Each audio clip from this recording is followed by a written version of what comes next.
You're listening to the Live Free podcast. I'm your host, Christine, author, speaker, mentor, and guide. I'm here today to discuss living life after adversity, to discuss living life fully once again, a life of hope, peace, and resiliency, a life fully embodied. I utilize the lessons that I learned going through not one, but two primary cancers. I'm here today to guide you to your joy, turn your pain into power, and lead you back to yourself.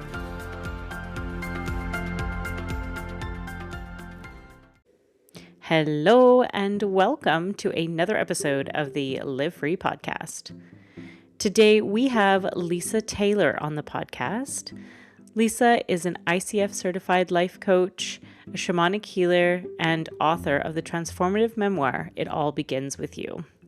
After navigating sudden parenthood, divorce, and the pandemic, all while building a successful business, Lisa discovered that true healing begins from within. Through shamanic journeying, Kundalini yoga, and intuitive intelligence, she transformed from a woman who slouched to take up less space into a radiant guide who helps others reclaim their power. With certifications as an RYT 200 yoga teacher, certified postpartum doula, and tarot reader, Lisa offers practical me moments that bridge spiritual wisdom with everyday life. Her mission, helping you heal yourself first so you can shine brightly in the world. Lisa's presence and energy is so gentle and so wonderful. I know that you will feel instantly relaxed as soon as she starts speaking, just as I have. And the stories and the tips that she gives us are fantastic. So let's get started and get into the good stuff.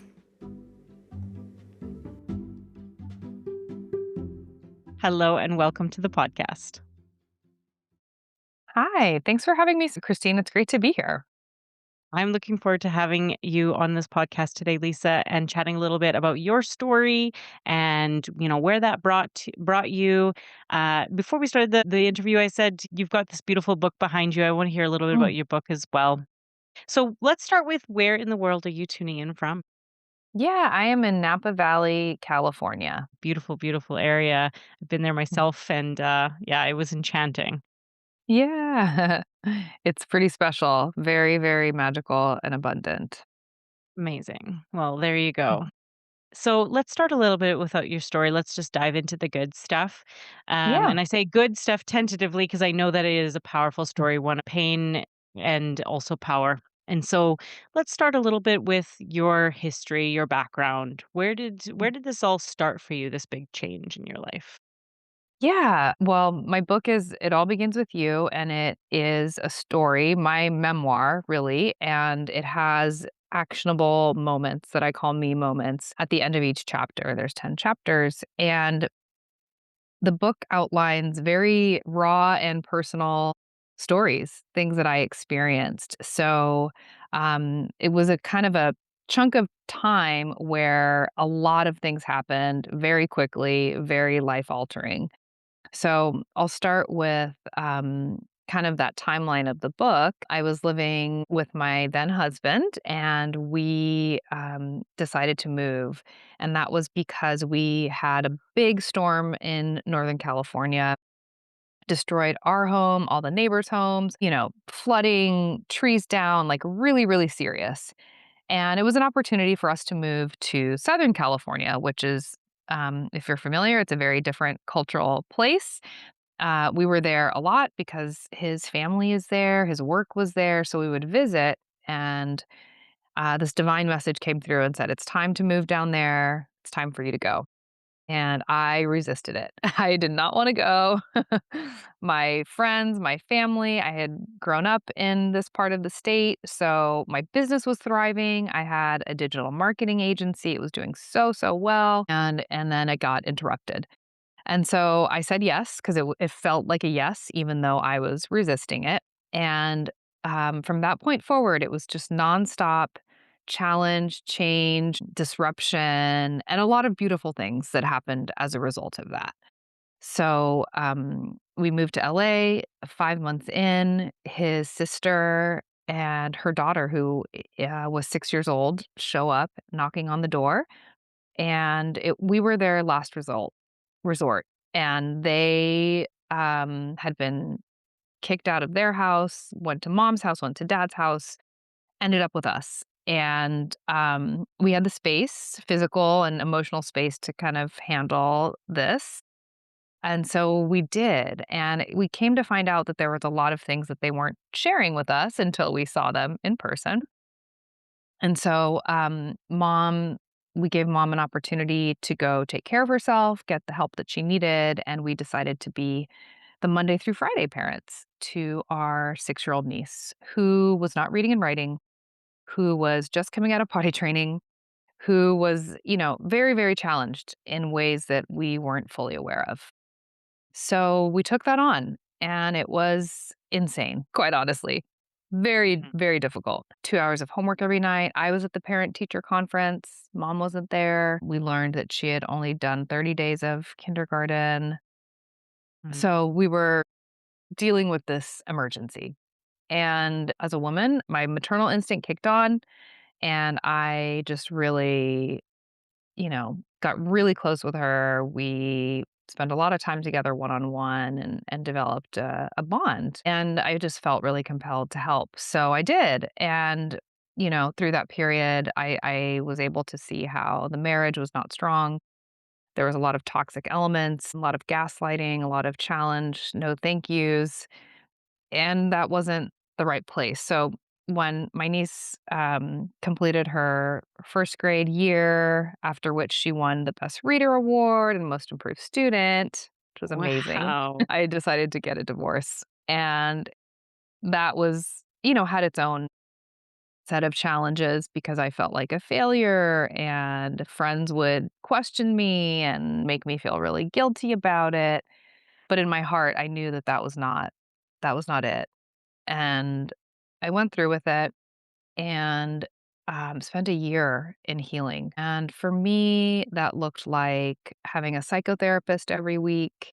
I saw a Reiki master every week. I did a lot of work and study around astrology and tarot.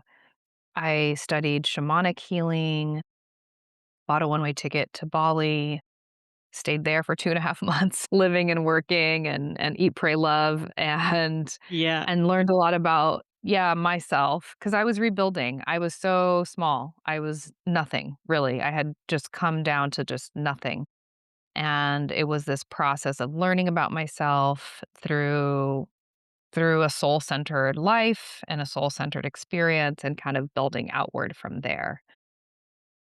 So my book chronicles all of that and how low I got to then rebuild myself into where I am now. Powerful, powerful stuff. And many people in that same situation, they will they will collapse under the weight of it. And I'm sure it was heavy. So, so Mm. heavy, everything you were going through. And I really felt viscerally the way you said, I was just so small.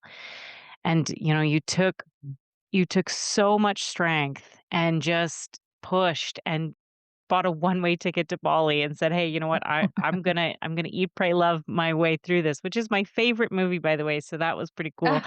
Um, but I'm gonna go and I'm gonna rebuild myself, and that's so kudos to you. Amazing Oh, work. thank you.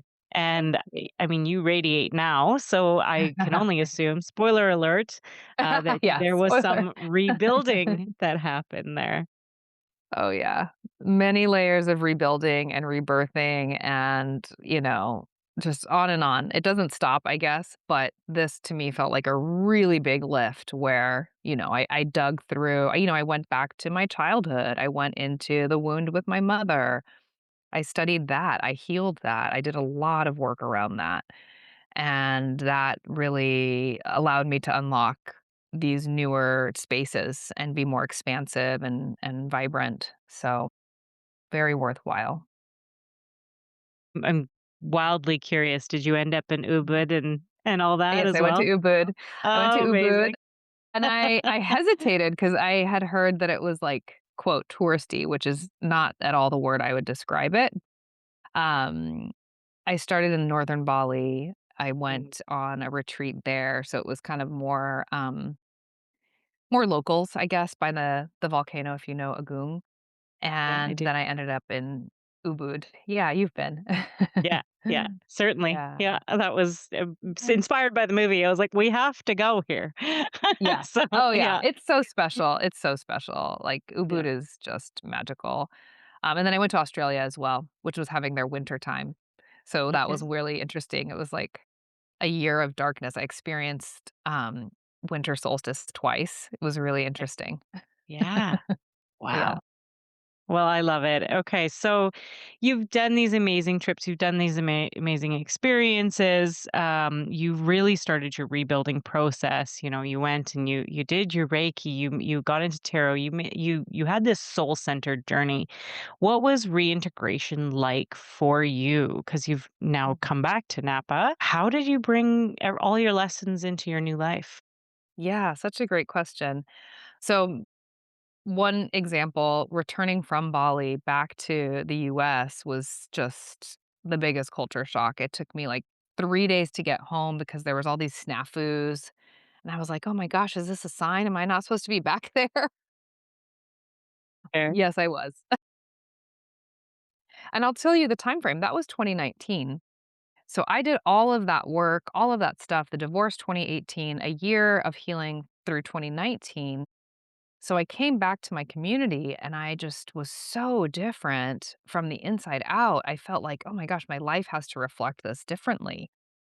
And so, I had been doing marketing and I started to create my coaching program, which was the result of my own work on myself. And I put it in this 5 step signature system rooted in positive psychology, but layering on things like shamanic healing or tarot cards or having a balanced toolkit, which is your resource, your daily ritual, your daily practice that ensures you're gonna be okay no matter what comes your way. So that Love was, that. yeah, Kundalini yoga was another thing I studied very intensely at that time, and that study is different than other forms of yoga in that you are meant to clear your subconscious so you can hold space for others. So, beautiful, Mm-hmm. scary, a lot of work, but again, the benefits are tremendous. So that has stayed with me. I have a daily practice. It changes throughout the seasons, it changes throughout the years, but I will never let that go.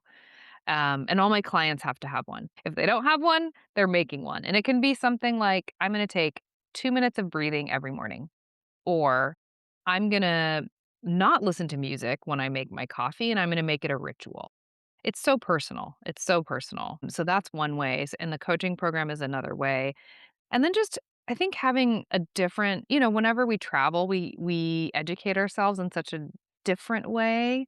It's so emotional. In this case for me, it was very spiritual. I stayed for so long in Bali, I became, like, really protective of the Balinese people because I was on their schedule. I'm, like, waking up at 5 AM, they're putting out their offerings, they're talking to their deities, I'm practicing my yoga, I'm doing meditation, I'm doing my own form of that, ritual, and I had a beautiful man who ended up being my driver who had spent a lot of time in America, come back to Bali, started a business there, and I really connected with him, so I hired him all the time, and he just educated me. He said, here in Bali, we have a special type of Muslim culture that's different than the rest of the world, but also we really practice that we accept our relationship to other humans, to the plants, to nature, and we honor the dark and the light."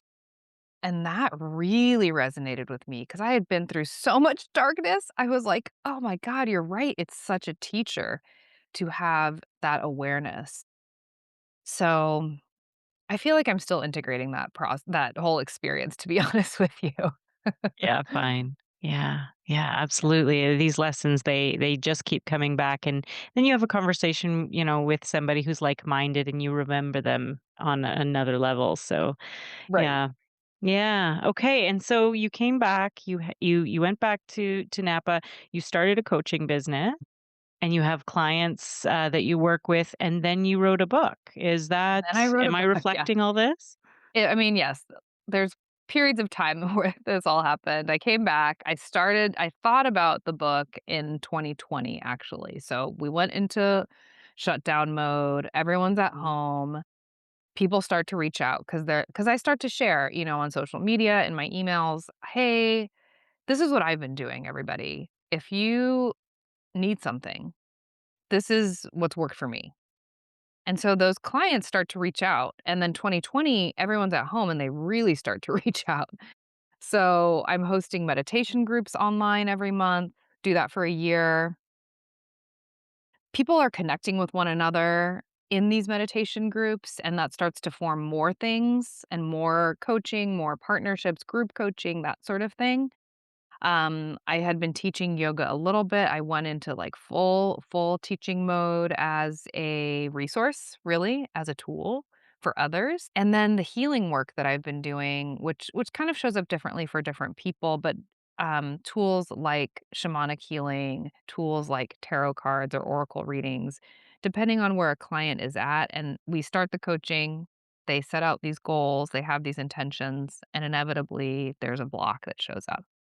And it could be a previous trauma or um, a belief system, something that needs addressing, whether it's a deeper healing, a deeper wound, or just even like, hey, have you thought about it this way? So those things start to kind of like come together for me. And the clients are happy. Everyone's doing really well. They're getting what they want. They're excited about life again. They're balanced. They spend time with their loved ones and it's more meaningful. Like the world just has more meaning for them. So that's another way. Okay. Okay. And that was what I was going to ask next is sorry, I think my internet connection is Okay, unstable yeah. here as well. Can you Sorry, I hear me apologize. okay? That's I can hear okay. you fine. Yeah. Okay, I can wonderful. hear you fine. But my next question was exactly around that, around the blocks that people get to. So we we we go on our own journeys, right? Everyone has a reckoning of some kind. Sometimes Mhm. it's heading to another country and learning spiritually what's going on with them. Sometimes it's a sickness or an illness that kind of hits them in a way. Whatever it Right. is that somebody goes through, there is a change, and then there's this beautiful awakening that happens almost across the board. It depends on the person, I suppose, but almost Sure. across the board, someone will look back, 1 year, 10 years, decades later and go, "You know what? It was actually the best thing that ever happened to me." Mhm. And so my question for you is how do you to kind of pull some of your information from you, how do you support clients who hit that block that are kind of like, Mhm. I'm back in the States, I'm back in my life and I'm forgetting about all of the beauty, all of the things that I learned, all those lessons. How do you support those Yeah. clients? Yeah, I love that. Thank you. I think so much of it is about slowing down. I think our culture really feeds this action, go, achieve, very masculine type energy. And what I notice is that when people slow down, that's when they have the most amazing epiphanies and their life really does change. And the way I envision it is it's just an imbalance of energy. It's like here we are, our bodies always want to be at homeostasis, like equal parts action, equal parts rest. Oftentimes the action is way, way too active so that we forget how to be restful. And I know this because I've lived it. I am living proof. I have burnt myself out building a marketing business, working from 7 a.m. to 10 p.m. and doing that like 7 days a week, thinking that it was okay. And I had to do that. So I think there's this process of slowing down, which really happens through a daily practice, which is why I find it so important that can build a really strong foundation. Okay. Okay. Well, thank you for that. I'm sure that the listeners listening are probably feeling the way I am, kind of remembering all those beautiful lessons that they learned and going, "Oh man, I got to reconnect to this more feminine side of me. I've got to reconnect to the slowdown because I'm a new mother, and so I kind of forgot for a while there. I'm like, wait a minute, I used to have a daily practice. So, thank you for I the know. reminder there. Yeah, and it's hard, it's not easy, like, I'm telling you all this, the simple is not easy, right? Especially when you have a new baby to take care of that depends on you at all hours of the day. Many But if hours. you your Yeah. time isn't yours anymore, so I get that, I really do, and I do have clients that are starting to build their families, if not add to their families, and I just stress how if there is no you to give out energy, what happens then? Right. Absolutely. Absolutely. And that's where those burnout moments come in. So often we need them because they are teachers. I needed that to force me to slow down, but it doesn't have to be that way. Yeah. Fair. And so how do you find life is now for you? You've got this book. How is that going for you? The book has been such a great resource for people. It's been so nice to share. I was very, very scared to share this information, quite honestly. It's very personal. I changed the names of a few people that are important in the book as characters because I just had apprehension about sharing this stuff that I was not used to talking about. And then when I did, it has kind of taken on a life of its own in the best possible way.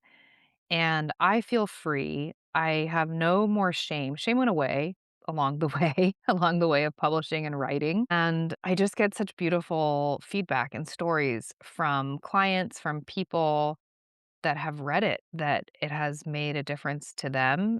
Has given them permission to feel the things that they have felt and not feel bad about it or shame or like they've done something wrong. I talk about being a sensitive person, which is something that I've always struggled with. Even as a child, it was looked upon as a negative thing. And I really work to reframe that for others and see it as a strength and a skill. And so when I hear feedback that, oh my gosh, I'm like that too, it's just it's beautiful. It's just the most beautiful thing. How uplifting. I know for me with my book, when someone says, it was like a catharsis. When I read it, I saw myself in your experience, etc. That becomes like even if that was the only person in this world that read it, it would be worth it. A So 100%. I Oh can my hear it gosh. in your voice. Yeah, Yeah. it still surprises me, it's still pretty new. This is my first book. Took me 5 years to get this out. To cross that finish line is huge, and then to have the response that I've had just feels, I mean, like one of the best moments of my life. Sounds very aligned for you as well. I mean, to build a coaching business in the process of pandemic and to have the successes that you've had to write this book, it sounds very aligned. It sounds like you are Mm. in your dharma, like in your place. Absolutely, it feels that way. Thank you. Absolutely. So what can people hope to gain from the book? So if someone's reading this book, I know already they're going to see themselves in it, in their potentially their sensitivities, their experiences, have a catharsis. I know you also mentioned action items. So tell us a Yeah. little bit more about that. Yeah, absolutely. That's what I was gonna say. I think one thing that I really highlight is how we are complex as humans. We're not just physical, we're not just mental, we're spiritual, we're emotional, we're all of these things in one. And so when I think I bring to the table and what I do really well is live by example of this and show people that spirituality is integrated into everything we do. And it's just a part of living. And there are many resources and many ways to be spiritual. Just as there are many humans on the planet. So I really want that to be a strong message. And I give very practical advice as well. So the tools, the me moments at the end of each chapter are action items. Most of them are free. A couple of them require some planning, but it's as simple as minding your words, being conscious of the words you say out loud because they are powerful and we often forget that. So there's a section on that. There's a section on solo travel. Big believer, as you have heard, in solo travel. Hmm. And I encourage people to journal about what they might do and where they might go. If they can't afford it at the moment, that's okay. Just put it on the list. Get really clear with yourself about why that's important and what it would do for you and write it down. So the action stuff is super important and part of the process of healing and of growth and as we know makes a big difference. Certainly, yeah, you can read about it all day long, but putting those emotions, those thoughts into action can be, really what solidifies it. So, great work there. I myself am thinking, oh man, I should read this book. Please, It's yes, sounds would love fantastic. it. Where can people find this? Yeah, it's on Amazon, ebook on Amazon, paperback and hardback. It's also in Barnes and Noble. So you can go to the store and ask them to order if it's not on the shelf. So yeah, pretty widely available. Great work. Okay. And then what about your coaching? What would be other ways to connect with you, Lisa? Yeah, I have an amazing online community, The Hive, which is clients and colleagues and really like minded individuals, people that are looking for tools, for resources, and wanting to share with one another about their own growth experiences. So that's a free online community to join. I actually host a lot of events. I do weekly meditations that are offered to that group, as well as in person workshops and events. And then I also have a newsletter. Anyone listening can hop on, join the newsletter, get things delivered to their inbox before everybody else. So that's a really cool offering. And then my website, that's there. Okay. Amazing. Well, I will connect all that in the show notes so that people can find you. Thank you. And then I think I would just like to finish with a little bit of a dive into what would you say if someone is feeling really, really small, if someone's feeling Mm. like they are at the bottom of their barrel and they don't really know where to begin, what's something that you might give them as a first step? Because it might be overwhelming to say buy a one-way Yeah. ticket. What would be a first step? Yes. Well, first, remember that everything is temporary and everything is changing all the time. So I think knowing that can be soothing and comforting. And remember that there's help all around you. Sometimes we get into our little bubble and we forget, oh, I have a partner or a friend or whatever that I can express these very human experiences to. And then check in with your breath and your body. Oftentimes, our body is communicating to us what we're experiencing, what we're feeling, whether we're conscious of it or not. So I tend to go like this when I get tense. My shoulders come up to my ears. Notice your breath. Is it fast? Like you're panting, like you're getting through life gripping, and then just take 5 deep breaths. And usually that can change things. Amazing. Thank you for your advice and thank you for being on and sharing so vulnerably and Oh, for telling yeah. us about how we can connect with you and about your book. Thank you for having me. Really loved it. It's been a pleasure. Yeah. Thank you so much for listening. If you loved this last episode, then consider rating the podcast. Those few seconds that it takes makes a huge difference. Also, if you are interested in mentorship, transformational programs, or reading the book Unbroken, Rising Above, Thriving Within, then take a look at the show notes for all the resources and links. Always remember, you can overcome any obstacle. Let's do this together.